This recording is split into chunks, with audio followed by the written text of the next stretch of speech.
Yes, people, I am in the car with I call him my cuz, mate, yeah, we've always said we're like family, mate, yeah. Right, we've lived, Ben, yeah, we've lived madness together, both been addicted to Class A drug, you know, like heroin, crack cocaine, and so much more. You know, we've been in and out of prison. We've done, you know, to feed our habit, doing crime. We've done some madness. So literally. Yeah, literally, haven't we, Ben? Yeah, we have, mate, yeah. Right, so what we're going to do is we're going to have a little journey, yeah? We're going to have a little drive around some states, some different places, and we're going to see if anything comes to our mind and we can mention, you know. And what we're here today to do, we want to, you know, expose the negative sides. You know, for me, but the negative side, it destroys families. Yep. It, you know, it gets us in and out of prison where we might not be able to look after our little girl or little boy if we've got children. And yeah, and it's just a cycle which is negative and it's depressing. So we're just driving through Milton now, me and Cuzzy Ben. How old are you now, Ben? I'm 40 now, John. 40. I'm 2 years older than you, aren't I? Yeah. 42. So it used to be Ben. Used to be Dave, Wormy, we used to call him, George, Steve, we used to all be out there, all family. Yeah. Rife, mate, Come on, rack attacks. That's what I'm saying, rack attack. That's what I'm saying. Explain to the people watching, what's a rack attack? Well,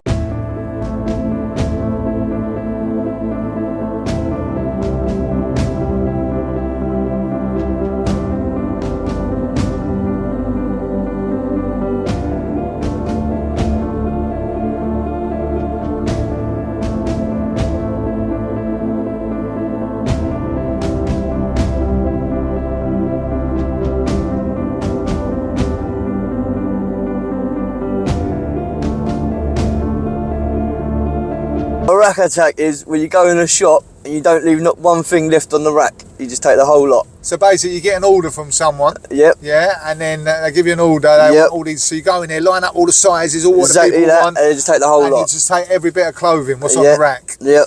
You know, this is the desperado stuff that we used to do, mate. We used to go, in a minute, like, we're going to drive through Quinton and through Middleton. You know, we used to duck and dive through there, get a list, go out, do a rack attack, just to feed that habit. Go on, tell us a little bit about you, Ben, about, you know, the drugs and the addiction. Tell us a little bit. Basically, I was about 19 years old when I got on heroin, so it was quite late for me. But the crack, I got on it when I was 16.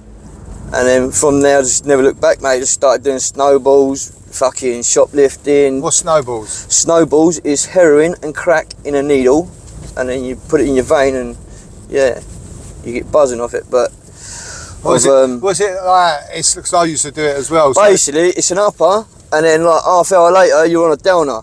Coming into Middleton, it's another little rough area. Same sort of roughness as Quinton. You know, me and Ben have been up there doing some deals, selling and buying stuff, selling and buying drugs. Yeah, you know, trying to get into. That's the old alleyway there. That's the old alleyway where we used to, I don't know, go and buy drugs from, or run from the gathers from. You know it. We used to try to, what me and Ben used to do as well, we used to try to get in any person who would let us in their house, so we'd get in there, we'd probably take advantage, not even meaning to, but it's like a bit of warmth, we can do our drugs in there. Exactly that. And, oh, I've got to turn around here, So, let me just turn around 1 second. Yeah, so come on, tell us a little, any stories that you've done up here, mate? Tell us a little... Well, I've beat people up here, robbed people, took drugs up here, done everything here, John. Yeah, all right, cool. So, what I want to do now, I'm just going to drive round the bottom of here, and I want to ask you one question which I'm fascinated to hear. Yeah, because I wasn't, when I was in prison, I didn't really see this, it wasn't really out. And that is spice. Yes. Yeah, the prison scene.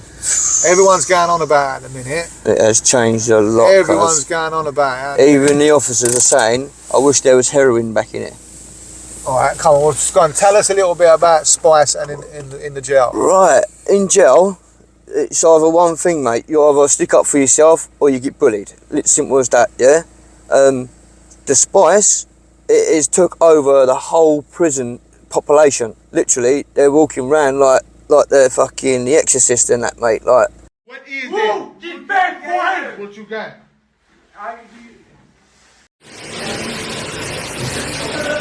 Going down.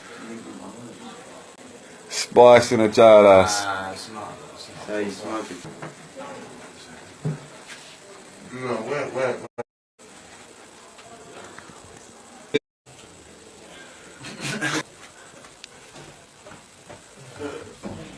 It is mad. I've even actually died on it. Like, they couldn't find a pulse. And I went to the hospital wing, come back, half hour later, I'd done another go. Went out again, they took me back to the hospital wing. They said, you're the fastest person who's come back here on that. Yeah, basically, I died, basically. They couldn't find a pulse. And I woke up thinking, oh, I'm going all mad and that. I've seen loads of people, like, dying there from it. It's just... Somebody told me like there were stories where when they take it, they think they're Superman or they think they're on fire. Yes. They start running up the wing. Hello, I've seen a man take it, saying they're going to kill me, run to the bars and headbutt the bars like that. And he had 2 big splits down his eyes like that. Oh, like literally. Oh, no. Yeah, and then the next day they get up, back on it again. What's the feeling like? The feeling's just like heroin. You're knocked out for about 6 hours, gouching, you keep waking up having another pipe. It's exactly like heroin. But it's a lot worse. It's a lot worse. What do you mean? Worse basically, you do anything for it. I've known people to lick bog brushes, what they've cleaned the toilet with, lick it for a card. What's a card? A card's about not like a credit card. Yeah. It's a credit card like that. It's 50 quid basically. What they do? Spray it? They spray it with paper basically. Yeah. They get these little bottles. They spray it. It all depends how much they spray on it. It's the strongness of it. But I always just get the bottom bit because it always used to drip down to the bottom. Yeah. It used to be thick, like brown stuff. And then when you've done that, whew, So what? So what was it like? What made you feel warm, like heroin? like warm. Basically, you cluck off it like heroin. You do anything for it. You're running. Basically, it's just like when we used to be in jail, John. So heroin's got opiate in it. This ain't Yes, got opiate. this ain't got opiates. It's like a synthetic opiate kind of thing. I don't know, but it's like a man-made A bit one. like the Suboxone. Basically, yeah? it could be ketamine in it. It could be all tranquilizer. It could be balming fluid. What they put in people when they're dead. It could be anything. It all mixed in together, and then when they find that one, they put another ingredient into it, so they can't find it. There's always chasing it, if you know what I mean. Yeah. So what are the officers saying about it then? The officers are saying, I wish heroin was back here. Heroin was back here. Because it was sort of a... Basically, there weren't no one dying on heroin, was there? Everyone's dying on this stuff, mate. Yeah. We don't know what's in it. Yeah. So just a Could be Rohypnol, could be anything. It could be anything, guys. Yeah. I know, it's madness. But I have actually heard some rumours that when they get arguing in there, they pay somebody will pay somebody money to go and stab somebody. Yes, and it happens all the time. And they go that far. They go, here, as half a page, yeah, I'll go and do the block for you, chonk, or stab, or kettle, or whatever. They do anything for it. Hurting people for it. So just to get a half a page to go and sit down the block for a couple of weeks, smoke that, then you come back to the ring, do it again, go back to the block. Oh, it's mad. It's madness, cuz. It's mad. Give me a positive message to people who's watching this, who might be thinking about taking drugs. Yeah, try to encourage them. Yeah, A positive message. Right, if you don't want a life of misery, when you get your wife, your children and that, they leave you because of drugs. I've had a really bad life on drugs. It's not very good for you. Just stay off it. Don't never take it. If your friends are on it, just leave them on it. Just try and advise them not to take it. And just be true to yourself, mate, and just don't take drugs. And it started off on Puff. That's what I started off on. So it started off on Puff? On Puff, went to Whiz, pills, then Charlie maybe, and then heroin, and then crack. So who invited you to have that first hit of heroin or even crack cocaine? To tell the truth, I found a tube, and I always thought, why are they taking this stuff? That's what I thought myself, yeah? I found this tube, I done it, felt guilty and that, got in the bath, slipped under the bath, like nearly drowned in that, but jumped back up, done another couple of lines in that, and that was it. I just liked it. So, just for the sake of the viewers, a tube, so basically chase the dragon. Yeah, yeah, it's a tube like wrapped up like foil tube, and then when they suck it through it, it collects all the excess smoke and all that, and then you get a beetle on it, and then that's the heroin, pure. It's pure like so that. buy a £10 bag of heroin, we put it on a bit of tin foil, and then we make Smoke a tube, and then we put the lighter at the bottom of the powder. It burns it into A beetle, black beetle. a black beetle, and it runs up and down the foil. Yeah. Yeah, yeah. And you get about 10 to 12 lines, maybe sometimes 20 lines out of a bag. Yeah.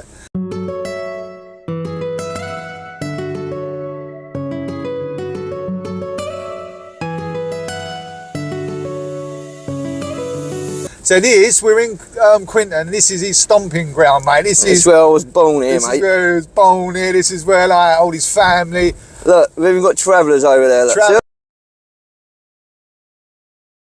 Yeah, the travellers have moved on, and but this is so tight knitted community, right? Yes. Like they all stick by each other's side. If the police come on here, boy, Yeah, everyone knows. yeah, Come bring it on, up, Gammers! They just shout, and everyone knows, don't they? Everyone knows. Yeah, so It's this bad, yeah, it's bad. and I don't know if your nan used to live over Yeah, there, didn't she? She yeah. don't live there no more. Oh, No, she don't live there no more. Number 59 it was, Yeah, just number over here. 59. I remember coming there. With Ben's family, like they all sit together. So if you go around one of their houses, it'll just be full with all the family, all the Yeah. aunties. And I think if I'm right or not, I'm not sure if I'm right. Correct me if I'm wrong.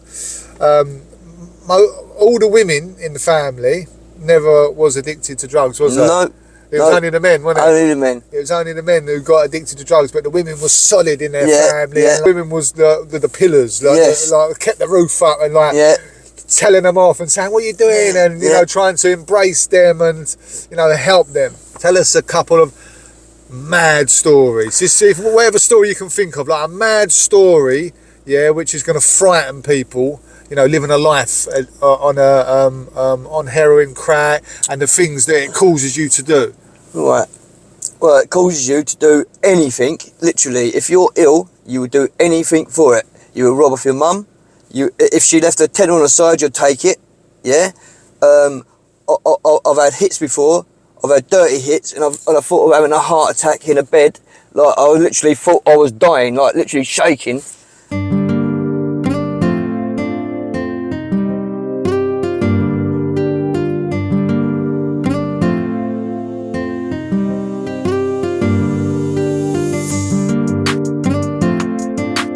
And yeah, just things like that. Sharing with people, you catch all these different diseases and that, and yeah, it's just not Yeah. good. It's not So good. that's what I'm saying. So living that life like that You're playing with fire, mate. You're playing with fire. playing You're with playing your with life. death. Yeah, you're playing with death. like we mentioned earlier on, like people dying in the family. Exactly that.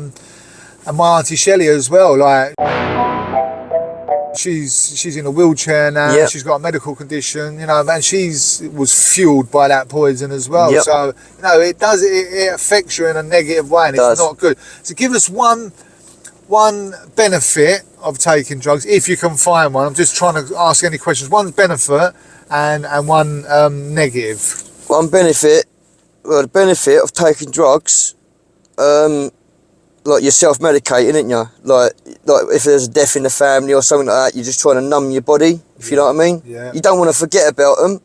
Obviously, when you've come down off that, you're still going to think about them. Yeah, So yeah. you're just constantly taking that drug just to try and not to. Do you know what I mean? That's one good thing about it, because otherwise I'd just go off my head and try and top myself or something like that, probably. Yeah, it's the pain, isn't it? It's the pain of life and the winds and the crazy stuff that happens. Yeah. It upsets a human being, and we go to what we're seeing around us, and that's self-medicating. And self-medicating could be not just drugs; it could No. be drink, it could be anything, smoking, yeah. it can even be like A cup of coffee, anything. Yeah, 'cause or a computer game. Yeah, Where you're just addicted yeah. to take your mind off of other stuff. things, yes. And Exactly, but yeah. obviously, like you heard Ben say, he found a tube.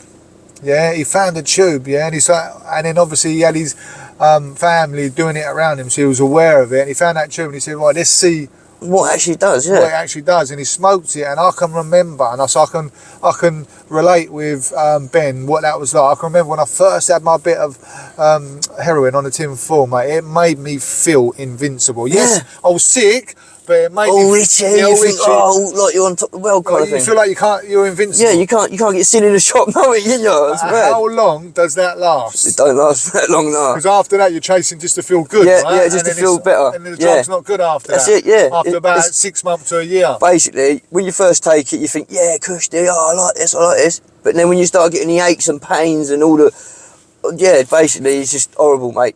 And you have to get up and go out every day to shoplift or to rob someone or to beg your mum for money. Anything you can do, you would do it for that drug. And then you ruin relationships. Yeah, and then you ruin relationship. Oh, you want to come around and you want money or whatever, do you know what I mean? All that, and you should be off that drugs and shouldn't be on it in the first place. You've seen enough of it around you, blah, blah, blah, blah, you know what I mean? Just blind to it, ain't you? I just asked Ben a question. I just said that, you know, because he's just had a lot of people die in his family. He's just had his uncle pass away. What, 2 weeks ago? Yeah, something like that now, mate, yeah. 2 weeks ago. His dad died when you was a little boy. Yeah, when I was about 23. Yeah, that's what I'm saying. So madness, you know, and that was all people who took drugs like us.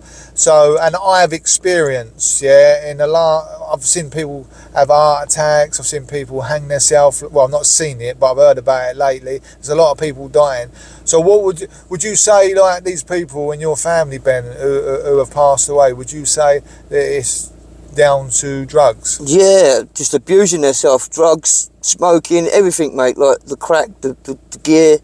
It's just like it just takes toll on you, doesn't it? And then when they get an older age, it's just like they want to give it up, and then when they do give it up, their body gives up because they've been used to that all their lives, kind of thing. You know, they're missing something from their body, and their body can't. It just shuts down in the end. Do you know what I mean? What about your old man, if you don't mind me asking? My old man, well, he had problems with his bowels and everything, mate. Like that was through all drugs and that, drinking. He went to hospital. They put the wrong blood in him. Went back to hospital, had another blood transfusion. They said, give up the drink, otherwise you're going to die. And he kept creeping off, having cans of Tennants and that, do you know what I mean? And then one morning he woke up, he was like, boy, my back's killing me, come rub my back. I was rubbing his back for him. And then Uncle Top Cat and Uncle Rudy come, and that was it. Boy, he just went in the toilet. He was like, when I was strained, it feels like my whole lot's going to come out, if you know what I mean? So yeah, it was like all his organs packed up basically. Blood septicemia and blood poison and all that. Yeah. And then obviously, you got Uncle Orna. Uncle Orna, yeah. His wife died of a brain hemorrhage in the school, and then after that, about 2 months after, I reckon he died of broken heart, mate. Do you know what I mean? But drugs obviously took toll as well, because he was smoking crack left, right and centre, taking as many pills as he could. I think he was just trying to do away with himself, really. It's fucking madness, mate. It's mad. So, basically, yeah, what we're trying to get to the bottom here, like, we've got human beings, yeah, maybe self-medicating through certain circumstances, you know, maybe the struggle of life, you know, confusion, you know, whatever it is, or maybe just, you know, being in the wrong place at the wrong time and, you know, peer pressure or whatever it is. But you got people taking drugs and they're dying young, and they don't deserve to die young. Drugs is not good, yeah, right, for you, yeah, because it's taking life. Yeah. As we've just heard, you know, from Ben, it's taking people's lives young, and it's destroying families.